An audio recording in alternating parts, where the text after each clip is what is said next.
আমি এখন আছি চন্দ্রডিঙ্গা বর্ডার অঞ্চলে। এটি বাংলাদেশের নেত্রকোনা জেলায় অবস্থিত। পিছনে যে পাহাড়গুলো দেখতে পাচ্ছেন ভারতের মেঘালয় রাজ্যের পাহাড় ওগুলো। তো এখান থেকে পাহাড়ের দৃশ্যগুলো এক কথায় অসাধারণ, মনোমুগ্ধকর, তা আপনাদেরকে বলে বোঝাতে পারবো না। দেখুন, এখানে এসে সারাদিন যা যা করলাম এবং কিভাবে এখানে আসলাম, সম্পূর্ণ ভিডিওটি দেখুন, দেখলে বুঝতে পারবেন। শুরুতে বলে রাখি, এখানে কোনো ট্যুর গাইড প্রয়োজন পড়ে নাই, তবে ট্যুর পার্টনার হিসেবে আমার সাথে ছিল একজন। তবে যাত্রাটা ছিল দুঃসাহসিক, কারণ সীমান্ত ছাড়া অনেক দূরে চলে গিয়েছিলাম। এখানকার পাহাড়গুলোর ভিউ এক কথায় অসাধারণ। দেরি না করে সম্পূর্ণ ভিডিওটি দেখুন।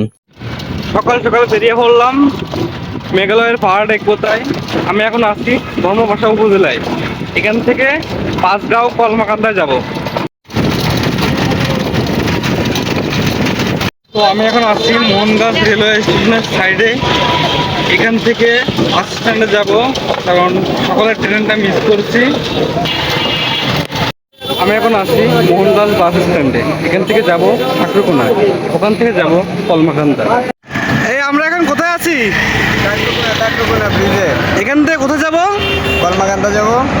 আচ্ছা আচ্ছা, জায়গাটা তো বেশ সুন্দর, ওই যে রেল সেতু। এর পথে হয়তো বা আমি 3 থেকে 4 বার গিয়েছি, মানে মোহনগঞ্জ থেকে ময়মনসিংহ গেছি এই ব্রিজের পথ থেকে। আচ্ছা আচ্ছা, নদীটা সুন্দর। এখান থেকে নেত্রকোনা কাছাকাছি, তো আমরা নেত্রকোনার দিকে যাব না, আমরা এদিকে যাব। সামনে কলমাকান্দার বাস স্ট্যান্ড আছে, এসে যে ডিরেকশনটা দেখছেন কলমাকান্দা, এখানে যাব আমরা মূলত।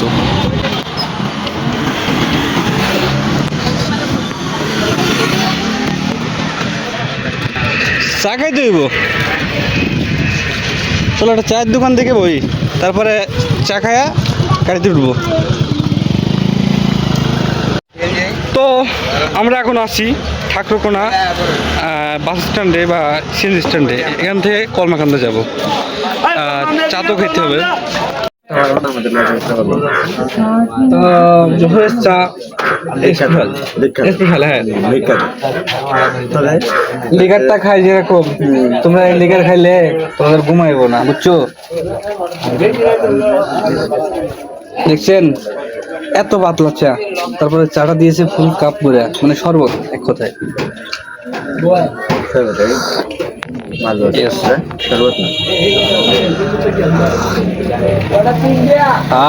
ওদের সাথে ফিলিংসটা সেই।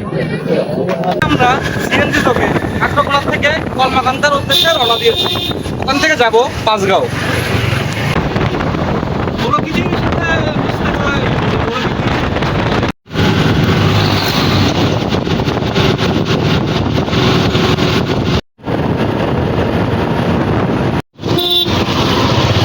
আমি এখন আছি কলমাকান্দা সেতুর পরে। এখানকার ওয়েদারটা এক কথায় অসাধারণ।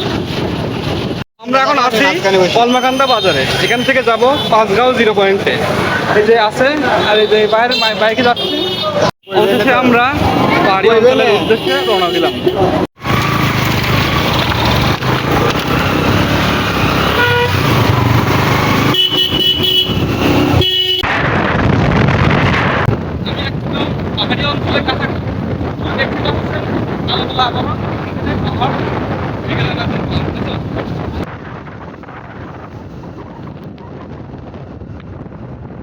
চন্দ্রডিঙ্গা বর্ডারে অনেকক্ষণ ঘোরাঘুরি করলাম, অনুভূতিটা একটা অসাধারণ। এখানে পিছনের যে পাহাড়গুলো দেখতে পাচ্ছেন, পাহাড়গুলো ভারতের মেঘালয় রাজ্যে অবস্থিত। এখান থেকে পাহাড়গুলোর ভিউগুলো এক কথায় অসাধারণ। তো আমরা চন্দ্রডিঙ্গা পাহাড়ি বর্ডার থেকে রওনা দিলাম, মানে আরেকটা জায়গায় যাব। তো আমরা রওনা দিয়েছি এমপি বাড়ির পুকুর পাড়ের উদ্দেশ্য। ওখান থেকে যাব, একটি ঝর্ণা আছে সেখানে এমপির বাড়ির পুকুরের সাইডে। কাছ থেকে পাহাড়ের সৌন্দর্য উপভোগ করতে চলে আসলাম এমপি বাড়ির পুকুরের সাইড দিয়ে। দেখছেন মেঘালয় রাজ্যের পাহাড়গুলো, হ্যাঁ, মানে অসাধারণ সুন্দর। শুরুতে বলছিলাম একটা দুঃসাহসিক কাজ করেছি। দুঃসাহসিক কাজটি হলো এই ঝর্ণা বয়ে আমরা চলে গেছিলাম প্রায় 2.5 কিলোমিটার দূরে, মানে সীমান্ত ছাড়া 2.5 কিলোমিটার দূরে, মানে বুঝছেন কতটা অনিরাপদ জায়গা। তারপরেও অনুভূতিটা অন্যরকম। দেখছেন পিছনে ঝর্ণা, চারিদিকে পাহাড় আর পাহাড়, মাঝখান থেকে এই যে ছোট খাল বা নদী বলেন বয়ে চলেছে। একদম দুর্গম অঞ্চল, একটি ভারত বাংলাদেশের সীমান্তে, অর্থাৎ এখন ভারতের মধ্যেও থাকতে পারে। মানে এখানকার আবহাওয়া একদম নিশ্চয়ই, মানে চারিদিকে জলপ্রপাতের শব্দ ছাড়া আর কিছু ঘুরা, কিছু পোকামাকড়ের শব্দ ছাড়া কিচ্ছু নাই, কোনো মানুষ নেই এখানে। ঝুঁকি নিয়ে আইসি, যেহেতু খুব সাবধানে কাটাতে হবে। দোয়া করেন কিছু ফলভাবে যেন বাড়ি ফিরতে পারি।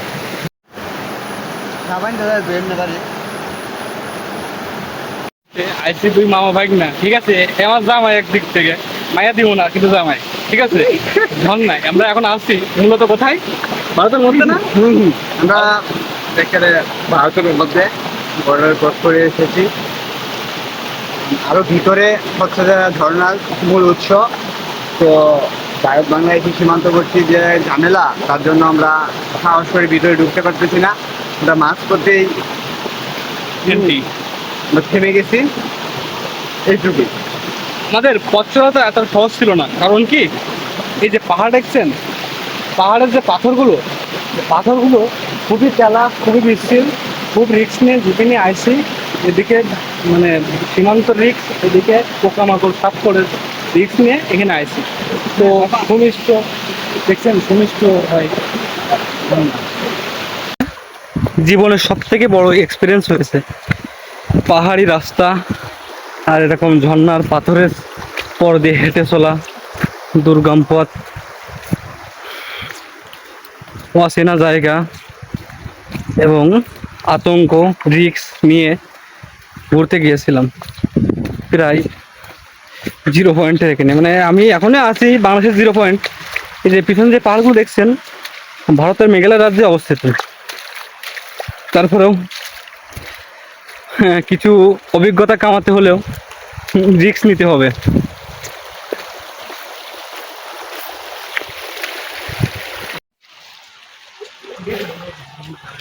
অনুভূতিটা বলে বোঝাতে পারবো না। জীবনে প্রথমবার পাহাড় প্লাস ঝর্ণা দেখার অনুভূতি। আর এই যে পানি দেখছেন, ঝর্ণার পানি খুব ঠান্ডা, প্রচন্ড রকম ঠান্ডা, বলে বোঝাতে পারবো না। তো বিদায় মেঘালয়, বিদায় বাংলাদেশ 0 পয়েন্ট। এখন আমাদের গন্তব্য সামনের দিকে এগোনো, মানে আমরা যেখান থেকে এসেছি সেখানে যাব। আর না হয় এই যে সাইডে মহেশখোলা, মধ্যনগরে এই সাইডে একটু ঘুরবো, ইচ্ছা আছে, যদি সময় সুযোগ মিলে তাহলে ঘুরবো। যাই হোক, আজকের আর মানে অনুভূতিটা এক কথা অসাধারণ। মেঘালয়। অনেকক্ষণ ঘোরাঘুরির পর আমরা মহেশখোলার উদ্দেশ্যে রওনা দিলাম। মহেশখোলা বাজারে একটি বাংলাদেশের শেষ সীমান্তে অবস্থিত। এখান থেকে টাঙ্গর হওয়ার কত দূর? অল্প অল্প দূরে।